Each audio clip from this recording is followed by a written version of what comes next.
Hi supporters, this is Councilmember David Grosso. The first year now is behind us. We're looking forward to next year, and we made great progress on three of our biggest priorities: criminal justice, health care, and of course, education.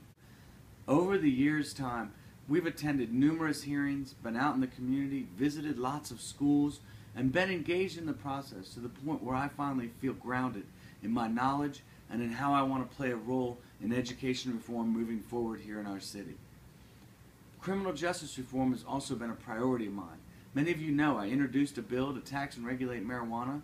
I also introduced a bill to seal the records of people that had nonviolent offenses for marijuana possession. That bill had a hearing just last week, and we're excited to see it move forward next year. One of my major priorities has been health care reform. In the District of Columbia, we have pretty good health care coverage, but do we have enough doctors? Do we have enough nurses? Do we have enough care for our citizens and all of our residents? I don't know if we do. So I went out and toured a lot of health clinics. I've been working with the hospitals to understand what they offer, and I'm hoping to move forward with the implementation of the Affordable Care Act and ultimately getting everybody signed up for the care that they need. Finally, I just want to touch on ethics reform for a second. I came into the council telling you that I was going to live under a different standard, something that was a little bit greater, that held people accountable to a different whole level. And I've tried to do that. I still don't have a constituent services fund. I still haven't voted on contracts, although you'll note last week we put out a release saying I did vote on one contract.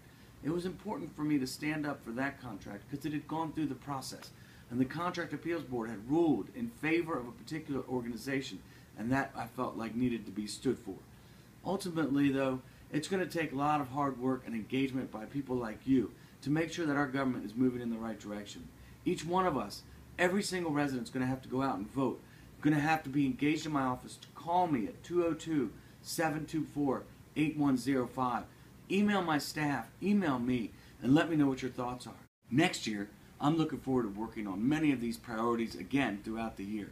We have the budget process coming up very quickly, where we'll be committed to making sure that every community and every neighborhood has the things that it needs in order to be successful and to prosper in our city.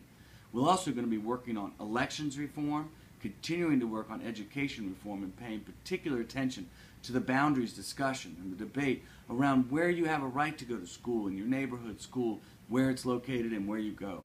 And finally, I just want to say a big thank you this year to all of my staff, and especially to Aaron Pritchard, the Chief of Staff, who's no longer going to be with us starting in the new year.